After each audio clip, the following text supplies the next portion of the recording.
In this problem, we have an m into n grid. So in this particular example, we have m equals to 6 and n equals to 6. So this looks like a square, but this can have any sort of dimension. And so our main goal is from this left bottom cell, from this left bottom corner, we want to go to the right top right corner. So in how many ways can we go from the left from the leftmost from the bottom left corner to the top right corner? And there is a condition: we can go only right or up. We cannot go backwards or downwards. We can only go right or up. There is no going left or going down. So if we maintain this condition, in how many ways can we go from this point to this point? So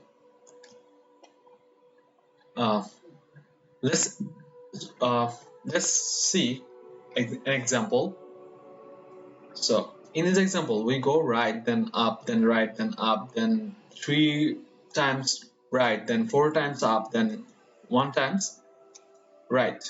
So this is just one way, but this is not the only way. So we can go from the bottom left corner to the top right corner in many ways. So that's the goal of the problem. We want to determine the number of ways we can do this. So if we assume that, notice that this problem has more than one dimension, because we are not going in one direction. In a previous problem where we were tiling grids, the grid was of only one dimension, so it had only length. But this grid has a length and a width, so this grid has more than one dimension. So we'll have to solve this using recursion of more than one dimension. So let's say bmn denote the number of ways we can travel from the bottom left corner of an m into m grid to its top right corner. So there are two cases. If we start from this point, so we can only go right or go up. So there are only two cases. So if we go up, and we'll arrive at this point, so we arrive at a different subproblem where we have a m minus 1. Notice that this is the same problem as going from this.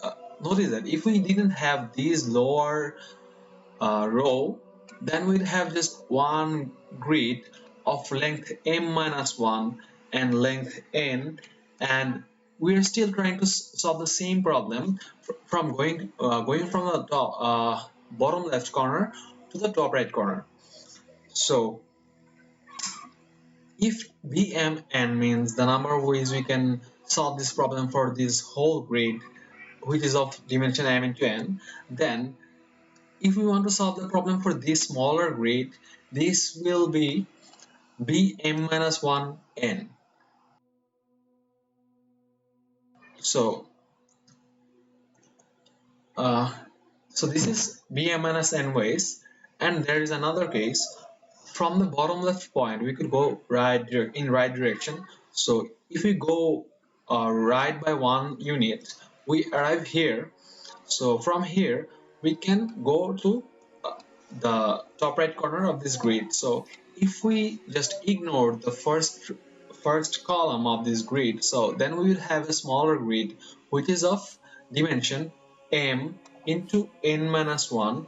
So we arrived at the same but subproblem, so similar recursive subproblem of going from the bottom left corner to the top right corner of a grid of dimension m into n minus 1. So by the definition of, we can say that we can go from this point to this point by bm n minus 1 ways. So if we want to combine the values for these two subproblems, then we get the solution for the main problem, which is bmn. So bmn equals to bm minus 1 n and bm n minus 1.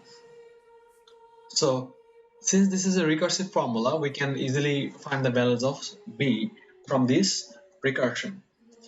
And there is an additional information we can give you. Bmn is actually course, but you can think of solving this problem. We will just calculate the value of bmn using this recursion. So let's see how the code is written.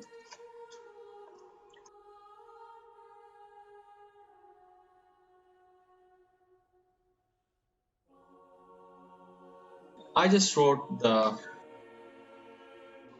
recursion here in this else case, and these are the base cases. Notice that if m equals to 0 or n equals to 0, this means the grid is a flat grid. So then we'll have just one way to go from the, the top left corner to the bottom from the bottom left corner to the top right corner. So if you write this function in your IDE, then you will get the number of ways you can go from the bottom left corner to the top right corner, and you can simulate this in your paper, and then you can check that this number actually works.